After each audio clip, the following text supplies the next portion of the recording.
Hi, I'm Finley. I'm Camryn. I'm Tianna. And we're from the Santa Barbara Middle School Teen Press. And today we're here with... MARIANNE Partridge.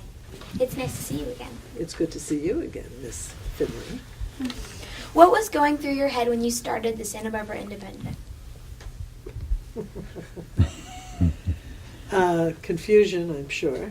But the Independent is a combination of two papers that were... Should I take this? Is that If you how want it goes? to. I don't know how it goes. Just look awkward.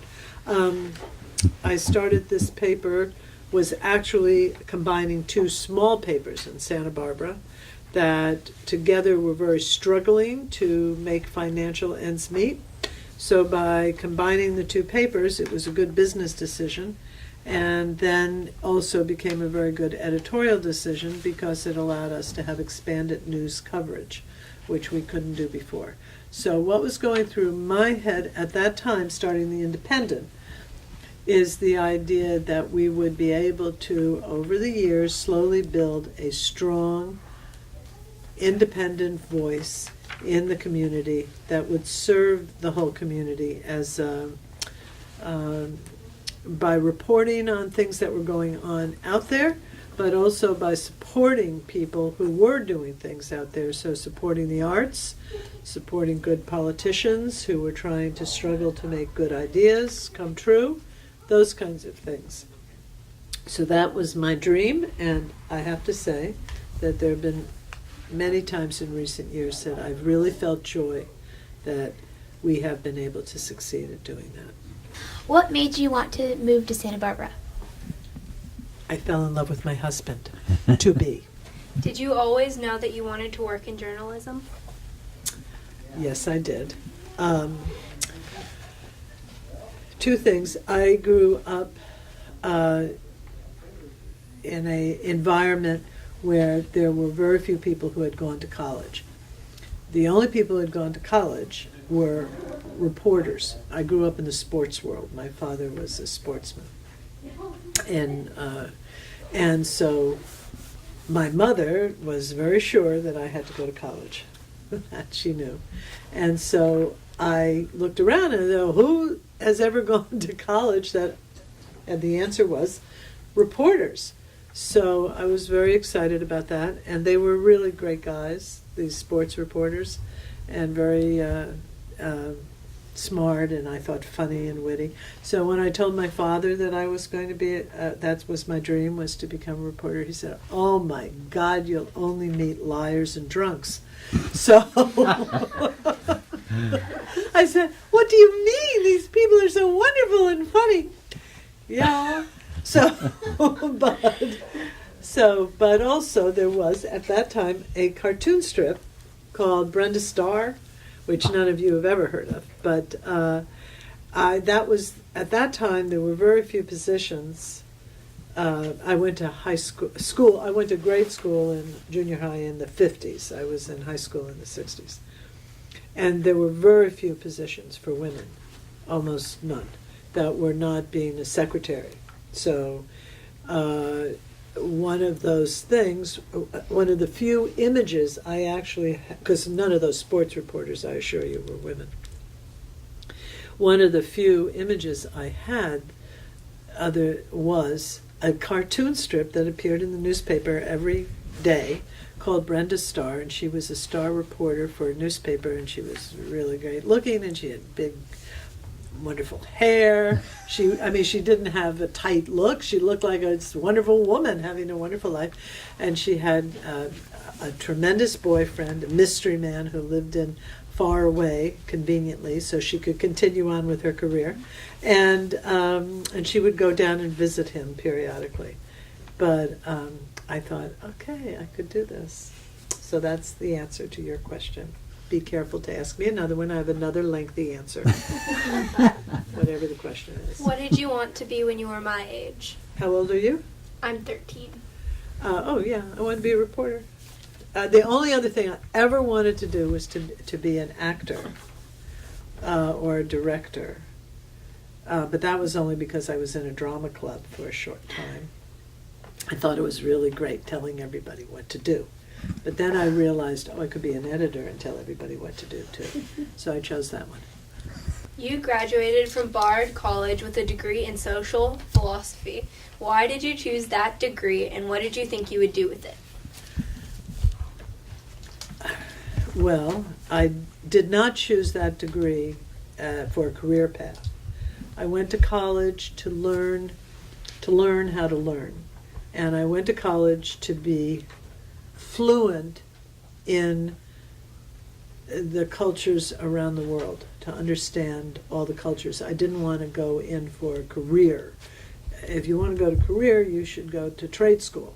If you want to learn something and then move on in graduate school to a very specific field of study, that's good. But for me, personally, the most important thing for me was to learn a wide range of things that I might not know in a normal course of my life. And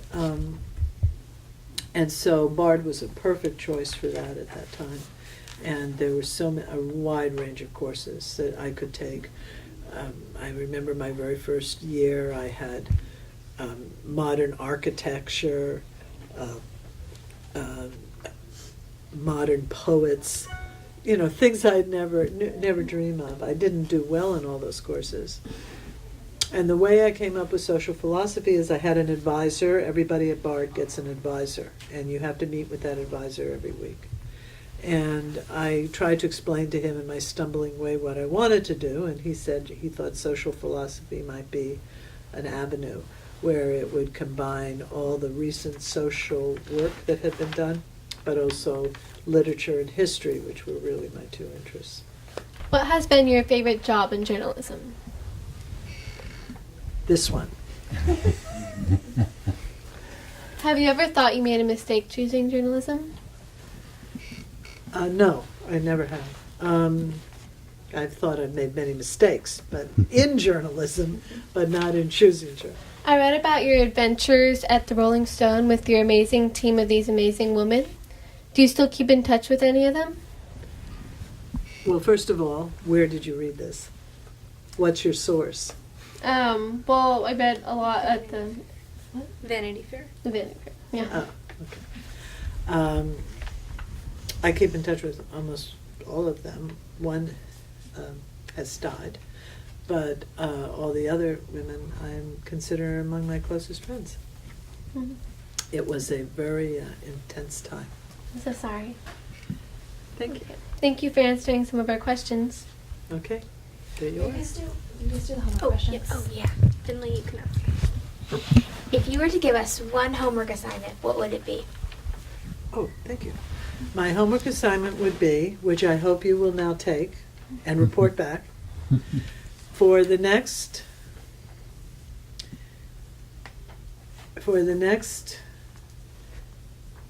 6 months, I want you to read a newspaper, online or in print, every single day. And from the, no whining, Mr. Smythe, no whining from the Smythe corner. And I want you to pick one story every day and write it in a journal. What story it was that you chose to read carefully. And I will swear to you, I swear to you, because exactly at your age, exactly, what grade are you in? Seventh grade. 7th grade, that's exactly right. I told my mother I wanted to learn what was going on in the world, and could I have a subscription to Time magazine, which was at that time a very big magazine. And I read that, it came once a week, and I read it every week. I did not understand a word, not one word, for a week. I mean, week after week I would read, and then after eventually I started recognizing the names. Right, this guy's president, I got it. So, and over and over again, and then eventually, it's like learning a foreign language. You suddenly know what's going on.